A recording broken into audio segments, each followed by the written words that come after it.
is a production of DallasCowboys.com and the Dallas Cowboys Football Club. How about them Cowboys?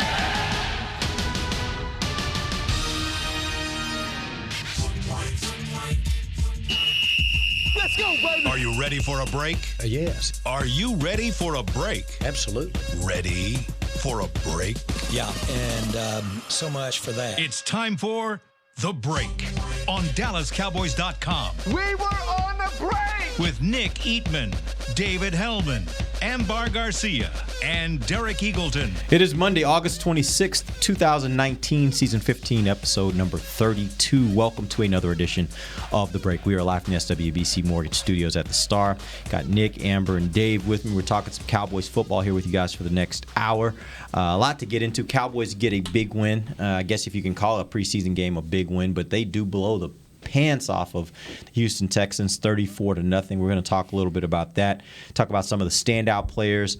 We're also going to go back through a list that I threw out to you guys on Friday about some of the bubble guys, some of the battles that were happening, and see if in any of those there were guys, how they played this weekend, if that affected any of those battles in your perspective.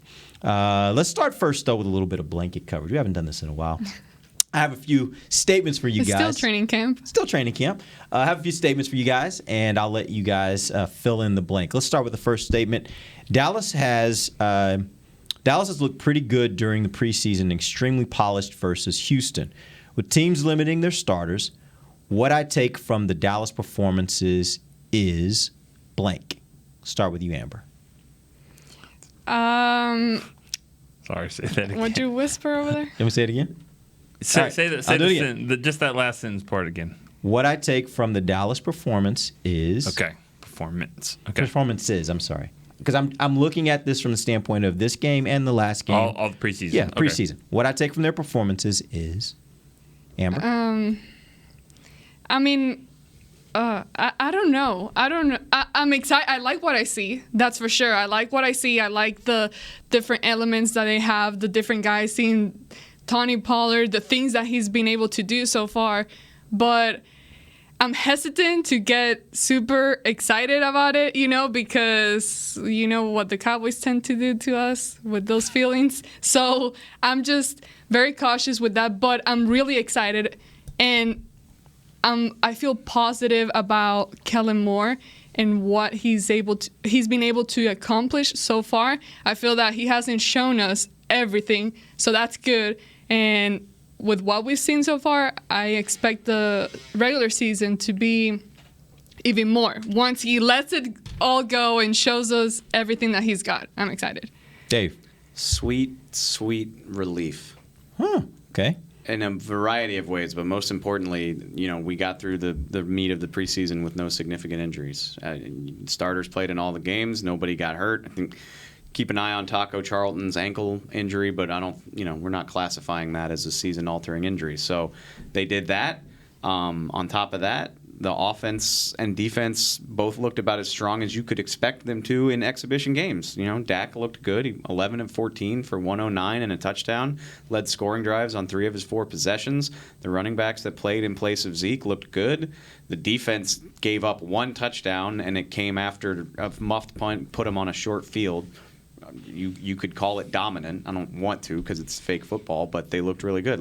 Just in general, all of the concerns that you had about the preseason heading into it, none of them turned out to be a big deal, with injury being at the top of that list. So I feel relieved. Nick. Yeah, I think that, Jason Garrett loves to say next man up. I haven't always thought it's the best philosophy to use sometimes, but I understand the premise of it, and I think if you watch the preseason and realize where the key players were out, right behind them, those guys have done well. I think Michael Gallup has done a really nice job.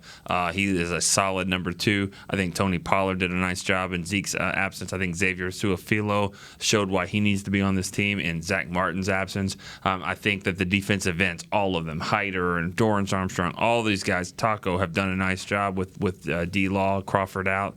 So even Byron Jones, I think Cheeto has done a nice job, and Anthony Brown and Lewis and those. So those guys have stepped up. Sean Lee's been out for a while, and Joe Thomas has done a good job. So you're seeing depth on this team. Okay. Second statement. There are reports that Byron Jones will be possibly elevated off of PUP as early as today. With limited practices before the first game and good cornerback play from other cornerbacks on the team, I'd plan to play him blank during the first game. Dave. Hard to answer that because practice isn't until 5:30, so haven't seen him do anything. I doubt, even if he's out there, if he's off PUP, he's not just going to mix into team right away. So I'll say sparingly, if at all, because again, that's 2 practices this week and 3 next week. You're practicing for the Giants starting next week, so that is a short curve for a guy who hasn't done anything all offseason, at least not football. And then the guys that have played in his place have been great. And the Giants also have a terrible receiving corps. So everything just lines up, right? You don't have to go crazy trying to get him onto the field for that game. So if I play him at all, it is in a very small package of plays. Nick. What I wonder about that, and I agree with everything you said, what I wonder, and we don't know this, depending on how the roster shakes out, is can they afford to do that? Can they afford to play him just a small amount of plays? What does it mean for your special teams? What do the other positions look like? Did they keep 5 corners? Does C.J. Goodwin maybe have to play? Alumba, does he make the team? Mike Jackson. So a lot of question marks there. I think, though, if they don't have a lot of depth at corner, that he might have to play a little bit more. But you're not going to rush him back out. So you might see a cornerback make this team for week 1 or 2 that might not be here once he's fully healthy. Amber? I'm trying to think how that really affects the guys that they decide to keep. I'm assuming they would keep 6 corners, right? Maybe. Probably, especially Most if That's what likely. we all are hoping for, I would think. If they don't, though. But with his progress, I just don't see that necessarily affecting the corners that they decide to keep, especially with him coming back. I just think that it gives them the relief of kind of easing him in, not just for the Giants. Even the first 3 games, you still have some wiggle room where you don't have to force him to come back, and you feel confident enough with the guys that you have. So I think he's at a really good spot right now. I think C.J. Goodwin's interception probably went a long ways because that shows that now, he can play some corner. If you have to put him in the game, he can play some corner. So maybe they don't have to take Alumba or Mike Jackson on the team. I don't know where those guys fit right now on the team. Maybe they do. Not both of them. Mike Jackson's drafted, and Alumba did really well in practice. But I think they'd be afraid to put both of them on the field in a real game. All right. I agree, yeah. Let's expand out and hit an NFL topic here. During the game versus the Houston Texans, we heard that Andrew Luck was retiring 2 weeks before the season begins. In my opinion, you're speaking for yourself. In my opinion, his decision is blank. Nick? Surprising, but, I don't know everything that was going on with him and all the injuries, but I'll say this. I can relate because, he had that calf injury, and that calf injury is tough. So, he retired from the NFL. Please explain for I've fans, retired 'cause from otherwise flag they're- football. Okay, Calf injuries are really terrible. But no, there's a lot of injuries that he's gone through. And I guess just mentally it wore him down. I don't know. It's surprising that he's done. But do I think he's thrown his last pass? No. No, they come back. I kind of agree with you. They all come back. Just for reference, Nick was playing fantasy football this offseason. Flag football. I'm sorry. Let's don't hurt not my fantasy, right. Oh, that would have been really bad. Yeah. He hurt his calf, and I still don't think it's healed. No. It still looks a little gnarly. But, hey, it is what it is. It's that is an underrated injury, and that's and he's a guy that's getting treatment and probably doing the right Professional way. treatment. And I probably You got did not. no treatment. You got no money. No one Don't paid get Mama you Amber anything on started that. on this. Yeah. Yeah. Completely worthless. Boy, you That should was see a- the bills that I've got low. It's at Feels least professional, doesn't it? Oh man, it's at least a grand. And we have great insurance here too. So man, it's Amber. tough. His decision is his decision. I think that at the end of the day, you got to look out for what's good for yourself, mentally, physically. None of us really know what is going on in his personal life. So I think, and I saw you defend his case and, go on a Twitter war with fans. I wouldn't call it a war. It was just kind of a discussion. Explanation. No, Yeah, it was good because fans, they tend to think that it's just about the game, and it's not. we're all humans. He's human, and whatever his decision is to do that, whether or not this was the right timing to do so, we don't know what he's going through. So you have to respect it and let him do what he needs to do, figure it out. I mean, the timing sucks for them, really, really No bad, doubt, yeah. but it is what it is. That's the big thing for me too. Is like a lot of people who think they have this great argument about why Luck is a scumbag. Is like, well, the timing couldn't be worse. It's like, it's not like this guy decided to retire in May and waited until now. Right. Like, he's been rehabbing this injury. I don't follow the Colts as closely as I do the Cowboys, but the way I understand it is it went from a calf injury to an ankle injury. Like, it got worse and spread to a different part of his body. Yeah, Nick understands. I was about to say, that kind of sounds familiar. And after everything he's been through with, like, the broken ribs and the shoulder that knocked him out for a year, and he's taken a beating. I don't think he was sitting there and was like, well, I'm going to retire on August 24th, but I'm going to wait. I'm going to wait. He probably, after his 15th week of rehab in his 4th year in a row of needing to rehab something, he was just like, I am exhausted and miserable, and I just can't do this anymore. And I'll say this, if this is a factor in some of the fans, angst about it, and I've said it every year, if you're dumb enough to do a stupid fantasy football league that early, that's on you. That's on you. Always wait till after the third. There's no reason to do it. Yeah, you get itchy and you get excited about wanting to do it. Okay. Well, somebody's out there drafted both him and Miller. Lamar Miller probably on their team, and that's just dumb. You gotta wait. There's no till point to after doing the it. third preseason game. And I know people are busy. It's hard to get 12 people on the same night. Sorry, you just have to. You have to. Or you're going to risk this kind of stuff, right? It's part of it. The other thing I was gonna say.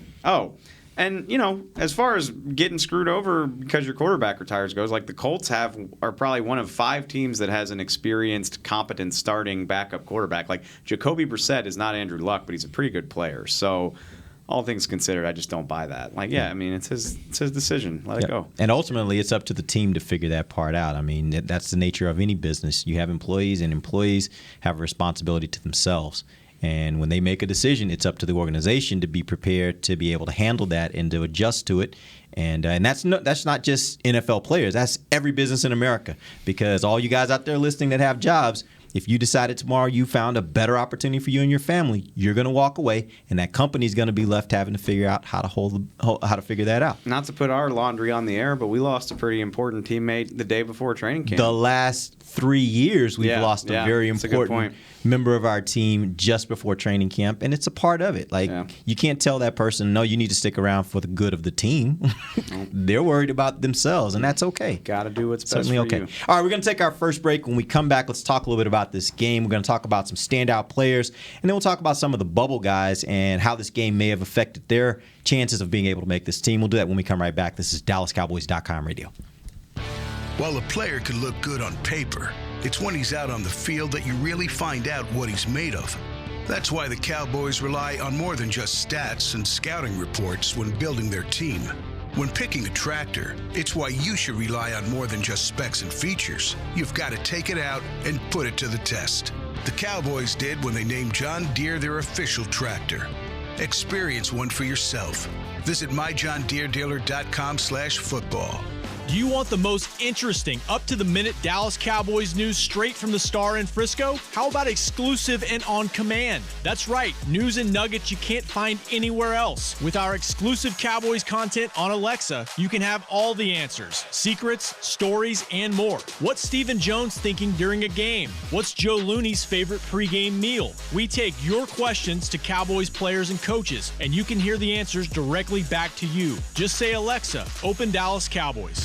Want to use what the pros use? How about the official men's skincare brand of the Dallas Cowboys, Jack Black? Right now, you can get the Jack Black Starter, a curated collection of Cowboys locker room favorites for just $10 with free shipping. The starter includes 4 Jack Black skincare favorites, plus a full-sized intense therapy lip balm. Go to getjackblack.com/Cowboys and use the code word TEAMJB. That's getjackblack.com/Cowboys. The Jack Black Starter, $10, free shipping. The excitement of Dallas Cowboys football is back at AT&T Stadium. The place is going crazy in Arlington, Texas. Don't miss your chance to see the Cowboys live when they host their NFC East rivals, the Eagles, Giants, and Redskins, plus the Green Bay Packers and more. Elliott works his way through and walks the dog. Single-game tickets are on sale now. Get them before they're gone. First and goal, quarterback sneak. Prescott pushes up the middle. Touchdown. Visit DallasCowboys.com to get your tickets today. Back to the break. Welcome back. This is the second segment of the break, live from SWBC Mortgage Studios at the Star. Nick, take it away. Yeah, don't miss the last day of training camp. Today is the second to last day, which means tomorrow is the last day. The last day. You know how so that smart. works. I know. Woo. The Star in Frisco, presented by American Airlines, tomorrow, Tuesday. Back to football events begin at 3:30 p.m., followed by practice at 5:45 p.m. For more information, visit thestarinfrisco.com. So today's the second to last day, and tomorrow's. And also throughout this other little tidbit this evening, if you happen to be out at the practice, who's that? I think it's in Brian and Lindsay. Brian and Lindsay are going to be out on the plaza doing a show. Dave I think it's going to start. There. Dave, you can go out for that? This is the first I'm hearing of it. No, I'm just kidding. But that's kind of how things roll around here, right? I wouldn't put it past myself to do that to Dave. But and be like, Dave, hurry out. But no, it's going to start up about 7 o'clock. So if you happen to be out here, drop by, say hi to those guys. They'll be doing that show live. Right there from the Star. We'll also be streaming that out, so you'll be able to check it out for all you guys online that are not in the local area. Just another little cool little feature if you happen to come out to the Star this evening. So let's jump back in, talk about the game. Cowboys win 34-0 over the Houston Texans. Let's start first. Before we get to some of those bubble guys that I want to go back and recap, I do want to get some opinions from you guys on 4 players that are top-line starter guys and how they performed in this game. Let's start first with Dak Prescott. He was 2 of 5, 22 yards, had a nice touchdown pass. What do you think of Dak this week? And really, tell me what you think of Dak kind of as a whole package of the 3 preseason games. Didn't get a lot of action in either of them individually, but when you put them all together, what did you think of his preseason? Well, they moved the ball, I think, every time. I mean, they did have a 3-and-out, I guess, in that first drive against Houston. But for the most part, I thought he was efficient. And you know, you got to remember that there's no Zeke, there's no Tyron Smith for some of those games, Zach Martin and all of them. And, you know, and Amari Cooper, I don't think played any of them as well. So he did a nice job just kind of moving the ball and doing with, you know, the best with what he had. Oh, yeah. I thought he looked fantastic, honestly. And, you know, that's coming. Sorry, Amber. No, it looked like both of y'all were kind of off in space, like thinking about this. I thought maybe you went down a trail in your mind. We were both gone for a second. No, I was 100% here. I was just waiting to see if she was going to talk first. Gotcha. Thank you. I thought he looked fantastic. You know, and he had some inconsistencies in California. I said that he's an up and down practice player, but he translates it to the game so well. Because I mean, they went 3-and-out to start the Houston game. It looked like him and Gallup miscommunicated on the first throw of the night. You know, he threw what looked like maybe was supposed to be a comeback, and Gallup ran a post, but. 188 yards of offense on 4 possessions when Dak was in there. 11 of 14. That's a lot. Yeah. That's good. I mean, he had 4 possessions, 200 yards basically. They moved the ball 3 out of the 4 times. Touchdown, field goal, 2 touchdowns and a field goal. Excuse me. They ran for 5 yards a carry while he was the quarterback.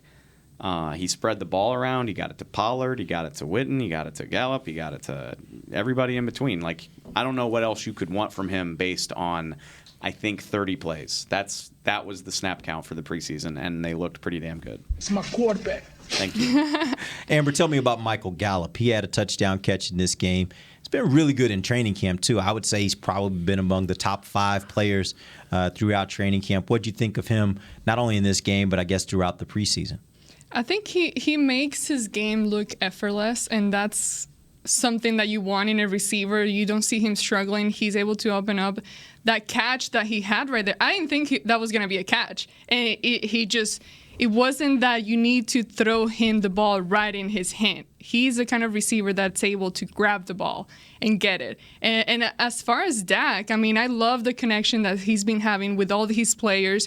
He looks like he has regained that confidence on the field.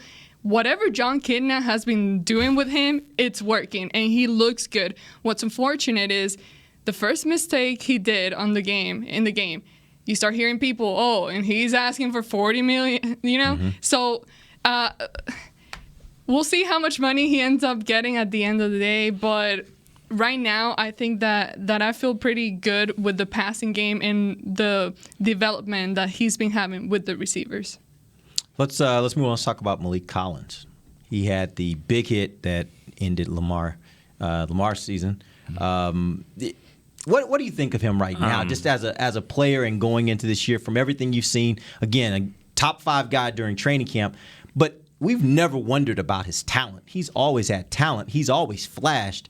Do you think there's something different about this year? Yeah, he's borderline unblockable right now, and that's what's different. He's been a really good player, but he's just been so disruptive. I mean, that was kind of nasty the way he just kind of got through and just, I don't even think Lamar Miller even didn't expect that there to be a defensive tackle there to knock him off his feet like that. So he's been that way all camp. I mean, he's probably been the best player, most consistent of training camp all year, all camp. And right now, he was disruptive in Hawaii. They couldn't block him the other night, I just hope he can stay healthy. That's been the thing with him his whole career. Even he had a great rookie year. He was still dealing with a foot that he broke in June. He's had issues with his feet and his legs, his knees, like all through his career. And obviously, it's hindered him. If he can stay healthy, it's right there on tape for you to go look at. He was unbelievable the other night. He was living in their backfield for however many snaps he got. It probably wasn't more than 10. He was as good as J.J. Watt was on the other side, really. And J.J. Watt was living back there too. How much? So, it's a contract year for him. You can't understate how big it is. He could be playing for a huge payday either here or somewhere else if he can stay healthy. And Lord knows what it could mean for this defense if he is a 6 to 12 sack type of 3 technique. We haven't really seen that here since Jason Hatcher had his blow up year, which coincidentally enough was in a contract year. So I do think that stuff matters. And if he can translate it to 3 healthy months, there's no telling what it could mean for him and for this defense. Tony Pollard. You know what's crazy about him is that despite the success that he's been having so far, he's not allowing that to get into his head. And it's weird because I know he doesn't necessarily want to be talking to the media. He thinks that he's going to be criticized. I'm like, dude, criticized for, you've been having a great training camp. You've been doing so well. But I think that that's a good thing coming from him, that it keeps you grounded and keeps him kind of focused on what he needs to do instead of allowing this success to get into his head and maybe messing up his game a little bit. I think he's the most low-key player on this team. We talk all the time about how Tyron Smith's not a big talker. Malik Collins is more low-key than that. I'm not 100% sure I know what his voice sounds like, and I've covered his entire career. So, and the minute that Dak and his agent and the Cowboys shake hands and take the picture and with the jersey and all that stuff, whenever that deal's done, they're going to be back on the phone before too long because he also represents Malik. So they'll be trying to maybe get a deal done with him. But the way Malik is playing right now, he seems like he could be.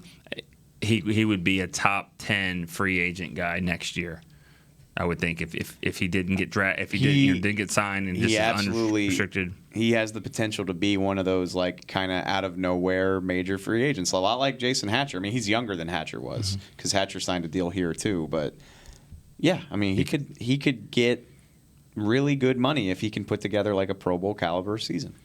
Talk to me about Tony Pollard. He had 6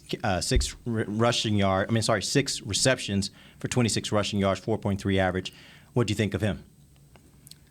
Somebody stop me from acting a fool here. Somebody go first, because I don't want to do this. I don't want to be the guy that buys the preseason hype, but man, he's fun. I know. He looks so damn impressive, and he looks like he gets it. And back during the draft, it's well, they can't ask this guy to run through the tackles. And then he rockets up the depth chart at training camp. And it's I said that last night. Somebody asked me on Twitter, it's the reason, in my opinion at least, the reason Darius Jackson and Mike Weber kind of fell by the wayside, in my opinion, is a week into training camp, they're all right, let's bring Pollard along and we'll see where this goes. And maybe he can do this and maybe he can do that. But we've got these other guys we want to see too.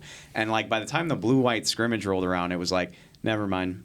We're good. We're fine, especially if Zeke comes back. We don't need just no offense to those guys, but a guy just for the sake of having a guy, because Tony Pollard can do all of that. And every time he gets an opportunity, he's shown that ability.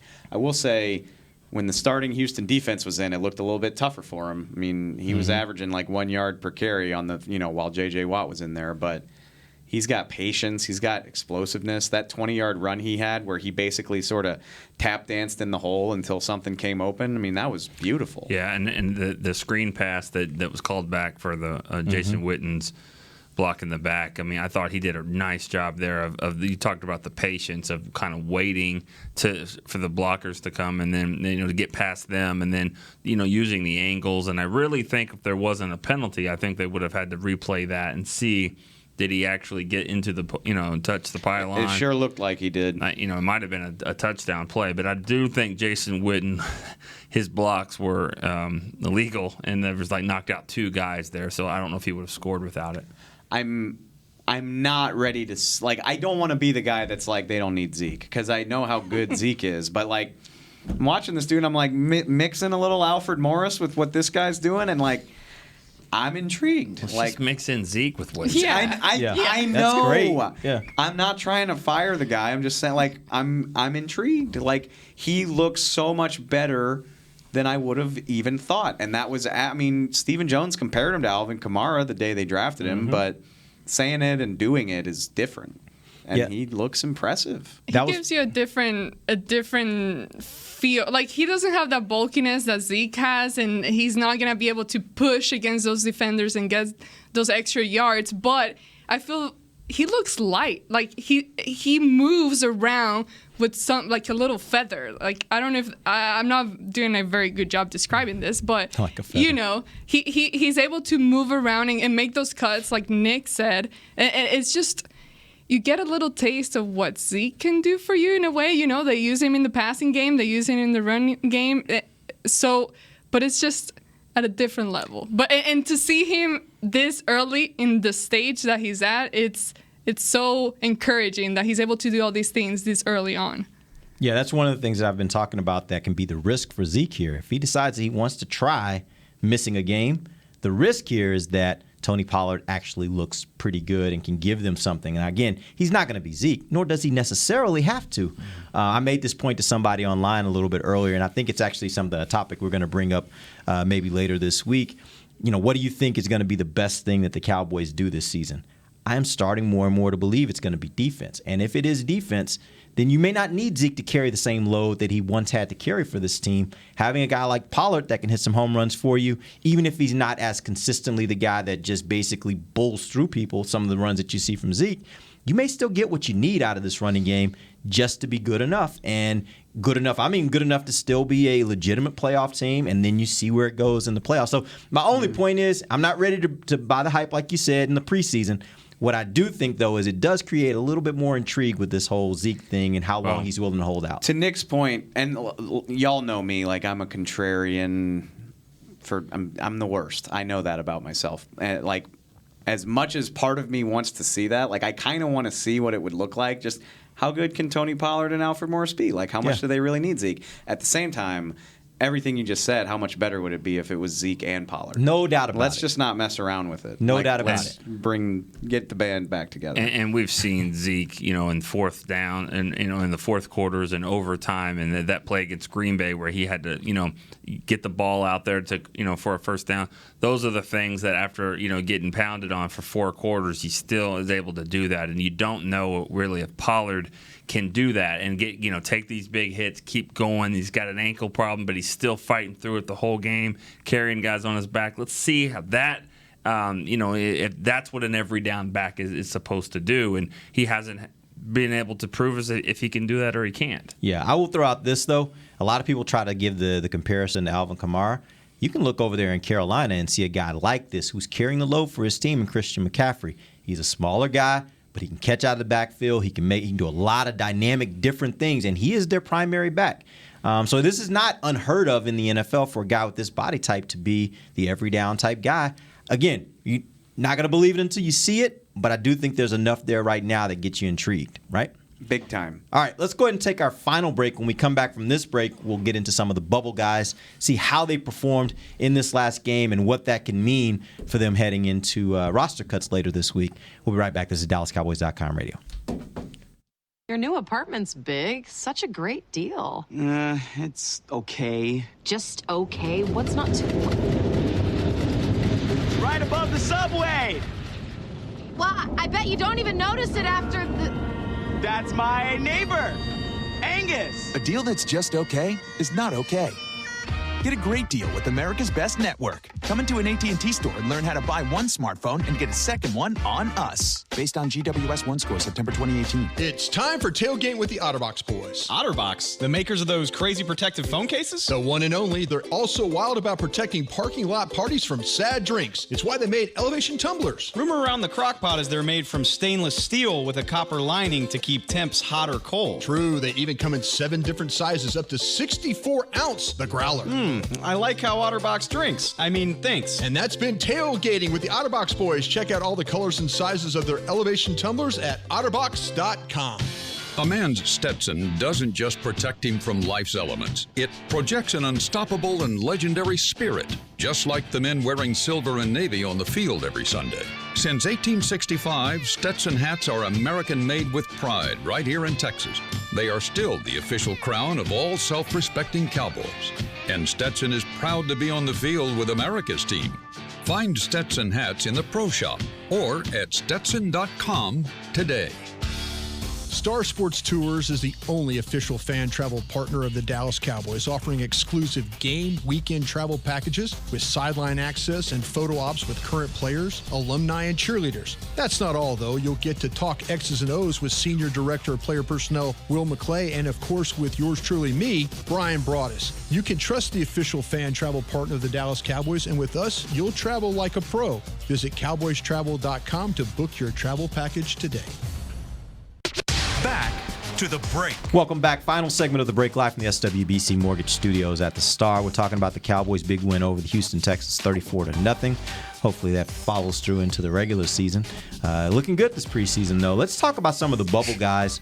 What? Nothing. Just I know how when Dallas beats Houston, it's like the greatest thing in your life. No, it's not. I would hope not necessarily. I would hope nobody in Derek's life is like giving him grief about a preseason They game. do though. Oh, there's a little bit of talk. It's not bad though. I just texted my cousin. We're really close, and he's a big Texans fan, and so I just kind of texted him in the third quarter, like, seriously, like, I know it's the preseason, but did y'all even want to play? That's just trolling. It is. It kind of is. But that's the kind of relationship we have. Because I guarantee if it was happening to us, of course, he'd have hit me up and been like, seriously, y'all could have stayed in Dallas for this. This was a waste of time. Well, the worst thing for Houston, because not only did they get trounced by the Cowboys, but they lost their starting running back. I mean, the only thing good that it came out of that night is that they've got 2 games against the Colts that might be easier than they were going to be. Right. Maybe. Yeah. And on the flip side, I mean, that's what he said. He said, well, the winner of this division just needs to go 8-8, basically. Like, it got pretty bad tonight. But, I mean, rightfully so. If the Cowboys were losing 34-0, no matter what the game was, fans would be losing their minds. Yeah. Whether it's preseason or not, I think fans just don't like the idea of getting trounced like that. Just pride should take over at some point, just like we're going to win the fight if we're not going to win, right? Take a step back. No, like nobody should ever lose their minds about anything that happens in a preseason game except for injuries, which is my whole point. Well, they had a little bit of that too. So. No. Yeah. If I was a Houston fan, I'd be pissed because my starting running back was hurt, not because they lost 34-0. Right. Just insult to injury, right? Yeah. All right, let's go through some of these guys that were on the bubble. And as we laid it out Friday, I basically gave you an either or and let you guys then tell me who you think had the inside track. And what I want to know now is, based upon what you saw this Saturday, who do you think has the inside track? All right, let's start with the safety position. Donovan Wilson versus Kayvon Frazier. Done. Donovan Wilson's Is it done? Donovan Wilson's on the team. Yeah. I mean, and that doesn't mean Kayvon won't be. Kayvon's going to have to beat out. You think we go 5? You think they'll go 5? No, Kayvon's going to have to beat up Darian Thompson. So you don't think Darian Thompson? No, that's where they had. That's the battle now. Okay. The interception by Donovan Wilson, plus the fact that he's been playing great and he's around the ball, he's on the team. For Kayvon to make the team is he's going to have to be better than Darian Thompson, and I don't know if that's happening. I thought you told me last week Darian Thompson's on this team. Well, things change very quickly. I disagree with you. Fluid. The point of what I meant was, if I had to guess, I don't think Kayvon's going to make this team. If he makes the team, it's because for some reason somebody makes an executive decision that they're going to keep 5 safeties, because I think the other 4 are basically set in stone, in my opinion. And so maybe Kayvon can play his way on because he's so valuable on special teams, or he's a valuable character guy. I don't know, but he's him and whoever else you want to throw in there, Iloka, whatever, like they're going to have to convince somebody that they have to have 5 safeties, which they haven't been doing recently. You have better corners, so right. I mean that wouldn't make sense. And to you're keep 5. you're stuck in a situation where you probably want to keep 6 corners, which is I don't see 5 safeties on this team, but I know like Woods, Heath, Thompson, and Wilson. Like I'm very comfortable. Like write that down. All right, so let's talk about those corners. Donovan Olumba versus Mike Jackson. Amber. You know what I'm struggling with here? It's easy to evaluate someone based on recent memory of the past week or so. But question for you guys. When you guys evaluate these guys, do you base it up on what's happened recently or just overall since we started training camp? Both, right? Yeah. Because I think Devin Smith is a good example of more recent is probably a part of the equation than just the whole body of work. But I think all of it gets factored in, at least for me, the way I look at it. Because more recently has also been more games. I mean, because you could say John V. Johnson's been pretty good on the course of the whole summer, but the last couple games, really. the last couple weeks, he's just dropped off. So I would say recently gets weighed in here. Full body of work with a bias toward what happened recently. That's the way I think of it. Yeah. Yeah, that's what. So that being said, what do you think about the cornerbacks? Yeah, are you trying to get to the fact that you're leaning more toward Olumba because of that? I think so, yeah. But again, that's just kind of the struggle I'm having to like, okay, do I base it up on like recent excitement or just be fair and lay it all out and see the progression of everything, how it's been evolving? But I mean, right now, where I stand at, I think Olumba for me. I would argue Olumba's been better on both counts. Like he's clearly been better down the stretch, but overall, and Mike Jackson had some nice practices in California, but like you take the whole 5 weeks that we've been doing this, I think Olumba's been better overall too. Yeah. I don't think Olumba's actually going up against Mike Jackson anymore. I really think he's going up against another position, the end of that position. He's one of those guys that's at the end of the roster, and you're trying to decide between them. Do you keep 6 corners or do you keep 6 receivers maybe when you get to that part? Yeah. I will say I'm working on something about the practice squad. Just like what? Real quick before you get to that, just to clarify, Nick, are you saying you think Mike Jackson's already on this team and Olumba he's off the team, and you think Olumba's the guy that's kind of there teetering between him and another position? Do they keep 6 corners or do they keep 5? Because the 5th corner is C.J. Goodwin, who is a great special teams player, and he had a nice play on defense the other night. And if he doesn't get that interception, Donovan Wilson gets it. So maybe.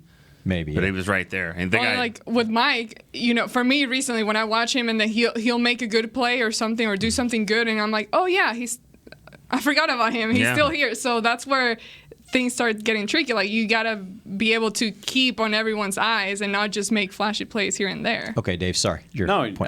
I'm writing a story. I went back and looked at every week 1 practice squad of Jason Garrett's career. I'm going to write about it for later in the week. Okay. But Mike Jackson fits the type of guy that winds up on their practice squad all the time. Like they're pretty reliably have a draft pick on their practice squad. Like you can go all the way back to Akwazu Suwansu if you want to. We can talk about Bo Scarborough last year. They do it all the time. Mm-hmm. And day 3 pick who has the traits they like, who didn't have as good of a camp as they would prefer, makes a lot of sense. All right, let's move on. Let's go to this one. Got really interesting. It was already very interesting, but Taco Charlton versus Joe Jackson versus Jalen Jelks. All of them had moments in that game where they made plays. All of them have been guys that we've discussed on this show as being, standout guys at times. What do you think about that position and where the Cowboys are versus where they're going? We already know Tank, Quinn, Crawford, Armstrong. We all feel pretty good are going to be on this team. Keep in mind, Quinn doesn't count toward the 53. Got it. So, absolutely. And I mean, it just matters because it changes the name of who makes the team. Yep. So, I mean, Taco played his way onto the team as far as I'm concerned. Yeah. He was great. He's shown like he's been trending in the right direction all camp, and then those were starters out there. I know Houston's O-line is kind of a mess, but he wasn't doing that against scrubs. Had 8 sacks. Sorry, go ahead. The sack and then going to get the football. You know, I mean, he even said it. He goes, I caused it. I should have gone and go get it. I mean, that's what he... Way to look at it. Yeah, and I mean, everybody touched it once, but, I mean, he went in there and made it. I think that was a great hustle play, and then for him to come back from the injury and still come back into the game, make another play on a receiver down the field or a running back down the field, I thought that was a great one. I also really loved his attitude after the game. He was like, this doesn't mean I haven't done anything, and if they want me to play the fourth game, I will. Like, I know what it is. I know what's going on, basically. Like, good for you for not shying away from it. I don't know if he will play, especially since he hurt his ankle, but I appreciate him at least saying that. You take a hit if you cut him because of the money. Like, there's still guarantees on his deal, and you definitely don't want the embarrassment of having him go be good for somebody else. And on top of that, he's been pretty good. So I just think all that combines to put him on the team. You mentioned what he said after the game. Over the last 2 or 3 weeks, I've actually grown to kind of like him. Before I was kind of ambivalent. Like, it wasn't like I disliked him, but I just was kind of like, he's just Taco. But what he said in the locker room after what was that, the San Francisco game, I think it was, and then what he said after this game, he just has a spirit about him, in my opinion, that's just kind of like, look, man, I know everybody ain't on my side. I know everybody isn't necessarily. And let me preface that by saying there are a lot of times you hear guys that talk like that when they're saying things like everybody's against me, and you can hear the bitterness in them. Yeah, I don't hear that at all from him. It's just more like, I know, man, and I'm a first-round pick. That comes with the territory. And it's just my job to change that. It's my job to go out there and do my very best. And to me, I just kind of like that attitude. I like that spirit about him. I think a lot of people over on the football side of the building would tell you that some of the biggest stuff in his way is maturity and mindset. Mm-hmm. And it seems like he might be turning that corner, which is encouraging. You know what I liked? And based on the things, how we hear him talk and express himself as to, like, you know, it is what it is type of deal, regardless of that, he showed that he does care. Because I was on the sideline there. He got hurt on that first, when he got hurt on that play, he came out.